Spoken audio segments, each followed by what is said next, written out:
This is Stay Paid, a sales and marketing podcast on a mission to help you close more deals and retain more business.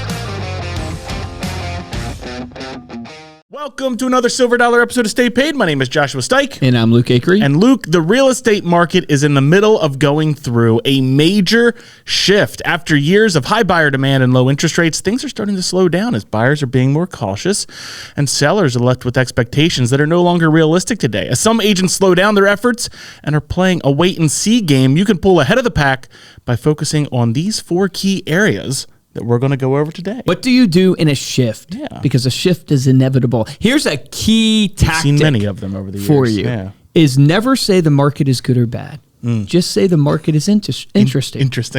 Interesting can go any way you want it to go. I love that line, yeah. And it's such a great sales tactic because if you say it's bad, obviously you're going to deal with the fallout of that. If you say it's good, you have to justify why it's good. And you don't know who you're talking to. You know, if that prospect's a luxury buyer, if they're a first-time home buyer, if they're in the rental space, you have no idea. So it's good when you say, hey, man, the market is super interesting right now. Yep. And that allows you to go. Allows you to be truthful, but allows you to kind of give your own take on the market. So the first thing, it's not bad. It's just interesting. It's just interesting. The first thing that kind of allows you to give your own take is to be the educator during a market shift. You want to be the one educating. Yeah. So I always tell people whenever things are shifting, you want to be in front leading. You want to be the educator. All the headlines are panic, right? All the headlines are doom and gloom. Yeah. You need to be the rock. You need to be the security for your clients, really the advisor. And how do you advise? You educate. And it's this way we always talk about in crisis communication. If you've ever been through crisis, the PR reps will tell you want to over-communicate. Communicate, control the narrative.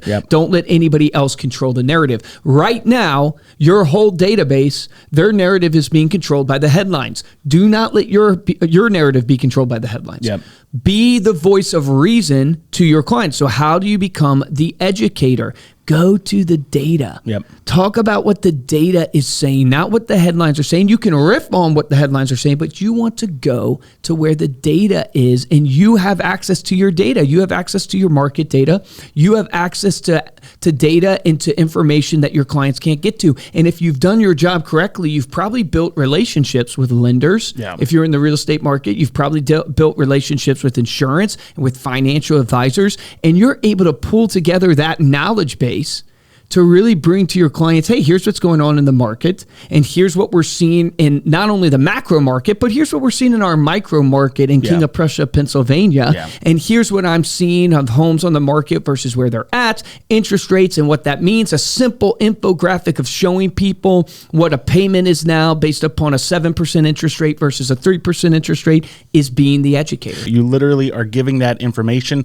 One of the ways you can be doing that is getting that out on your social media, doing stories on Instagram, doing reels. We just got off the phone with a guy who's posting 4 reels a day.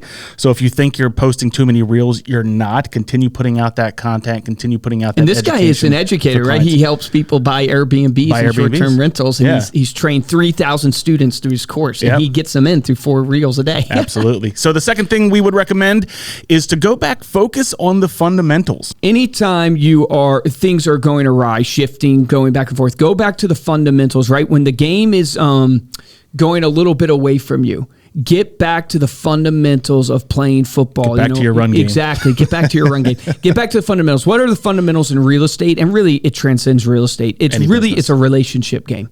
Right? So if you listen to any coach right now, in this shift, what do you need to be doubling down your activity on is in your outreach to your database. Your database is your sphere of influence. It's your friends and family. It's your old leads. It's your past clients. You need to be touching base with them and going hardcore on building relationships and staying top of mind. Here's the thing about a shift, especially in real estate. You might not win in the current environment. I'm not positive what's going to happen. You might not be winning majorly in the current environment. What do I mean by that? You might make less money this year than you did last year. Hopefully not, but you might. The key is if you double down on the fundamentals and you stay focused in connecting with your database, going hardcore on building relationships, you're going to come out on the other side at the advantage. That's the key of doubling down on your fundamentals when it comes to relationships, and it's a contact sport, and it's staying top of mind, and it's being the educator as the first point. You're going to come out ahead where most people pull back at this time, and they don't realize that they're losing market share because they're losing mind share. Yep. And when you lose mind share, you lose brand credibility, and that's what causes people to use you, causes people to refer you, causes people to actually do business with you. Yeah, and if this is something that you struggle with, or you have been putting off maybe calling your sphere of influence, calling those people that you know because maybe you're uncomfortable with it, now is the time to really step up and start making those phone calls. It's a good time to stay in front of. We were on a call earlier today with 2 young agents, and one of them asked the question, well, where's my strongest, lead generation source? And your immediate reaction was your sphere of influence, because it really is. It's a longer play, but these are the folks that you want to be staying in touch with right now, because they will carry you through this. We speak from experience, from looking back at 2008, Reminder Media. We've been in business for 20 years. So we went through things like this and before, a lot of different shifts where the people that stayed on course and focused on the relationships were literally the ones in 2010 and 2011 coming to us and saying, thank goodness I stayed in touch with those contacts and those past clients, because they're the ones that carried me through that time. And once we came out on the other end of it, they were the agent that stayed in touch with their contacts. And the way to think about it is Warren Buffett said it best: when everybody's running away from the market, he's running to it. When everybody's running to it, he's running away. The concept there, the concept there is simple. It's right now is the hardest time to stay consistent. Right now is the hardest time to lead with strength. It's the most important time. This is when the winners win, because they grab market share in this time. During the pandemic, we knew this to be true. And instead of firing and laying off a bunch of people, we hired a bunch of people. Instead of pulling back on our product creation, we released new products, right? We went all in, not knowing where things were going to end up. In fact, we gave away to every single one of our clients, 30,000+ people. We gave away our free marketing bundle for, I forget even how, 3 months. Yeah. We were just going, hey, we're going to use this time to go all in. And because we did that, we never lost top of mind awareness. We built so many connections and relationships. We were poised and positioned coming out of the pandemic to really succeed. And we had our very best year ever last year. Number 3, to manage cash flow and lead with revenue. Yes. So I put this one in here because I don't want people to walk away from this podcast going, who cares about a shift? I'm just going hardcore. You still got to manage your cash flow. Yeah. And if you've done well over the past couple of years, which if you've been in real estate, if you've been in any of these markets right now in service-based sales, you've probably done well because it's been an incredible, market. You've probably made a ton of money. Hopefully you've put some of that money away. But one of the keys to business, the lifeblood of business is cash flow. Yep. Right? So you need to manage your cash flow. What does that mean? You need to lead with revenue. So you need to invest in the things that are working. You need to look at the strategies that have produced money for you, and you need to double down on those activities. You need to look at the things that are maybe a luxury and reconsider, is this thing really helping you move the needle? Is this thing helping you grow cash flow? Or is it really just an R&D thing out here on the side that you're not sure about? Yep. In shifts, you want to get hyper-focused. Where your focus goes, your energy, or where your focus goes, your energy flows. So you need to get hyper-focused on what is actually producing the cash, what is producing the revenue, and go all in there, and then manage your expenses and get rid of the things that aren't really producing for you. Yep. Speaking of going all in or doubling down, you want to, tip number 4 is to double or even triple down on your lead generation. Now, why lead generation over anything else? Yeah, I had to add this one because number one thing we hear, and I should give a caveat because we're a marketing company, and this has nothing to do with people canceling our products, though we see it all day in our products. If you cancel our products, I beg of people, I go, hey, if you're not using us, you got to use somebody.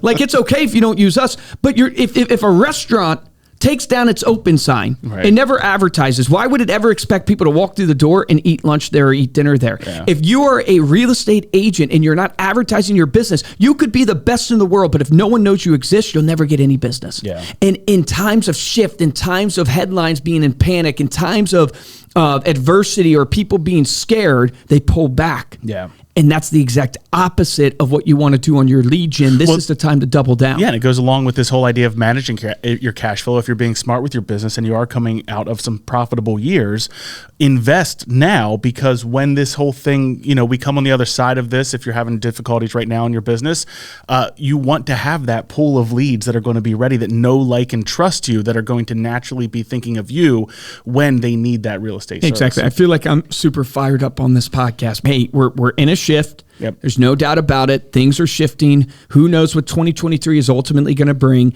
But if you are the educator, if you go back to the fundamentals and realizing this is a relationship game, how do I get top of mind awareness and build relationships with my people? How do I manage my cash flow? And how do I double down on my lead generation, if not triple down on my lead generation? You will be perfectly fine. Promise you that. Absolutely. There you go. Thank you so much for listening. You can head on over to staypaidpodcast.com for the show notes and the video of this episode. And if you're looking for a way to stay in touch with those past clients and those relationships that you've built over the years, and you're not already using Reminder Media, we would invite you to go to staypaidpodcast.com/magazine for a special offer for Stay Paid listeners. So we have some great relationship marketing tools over there that you can check out. It's so critical right now to stay in touch with those relationships. Staypaidpodcast.com/magazine. If you're interested in, if you like this episode and want to support the show, 2 ways we ask you to do it. First is head on over to Apple Podcast, drop us a 5-star review along with a comment. We'll read it here on the show. And the best way to show your support is to tell a friend about this episode. So speaking of, shifts, what else shifts? Volcanoes. Like the earth shifts and creates volcanoes. So this featured dad joke is horrible, but it has to do with volcanoes. Luke, why are volcanoes mischievous? Because they erupt to no good. They erupt to no good. That's a good one. I like that one. All right, Ethan says it. That's a pity. That's a pity good. He gave you a pity laugh. If you want to get a hold of me or Luke, you can email us at podcast@reminderme.com. You can find us on Instagram and Facebook at Stay Paid Podcast, and you can find us on TikTok at StayPaid_podcast. For this episode of Stay Paid, I'm Joshua Stike. Guys, I'm Luke Acree. Here's your action item. Be the educator. So what does that mean? Commit to at least educating your clients once a week. On video would be best. Sharing with them what is happening in your current market and what they can expect. Educate your clients and you will add stability and clarity to them, and you will be seen as the advisor. And people want to do business with people that they feel can advise them and help them get to a place that they don't understand. Remember, the difference between top producers and mediocre producers in every single business is top producers take action. Take action on that today.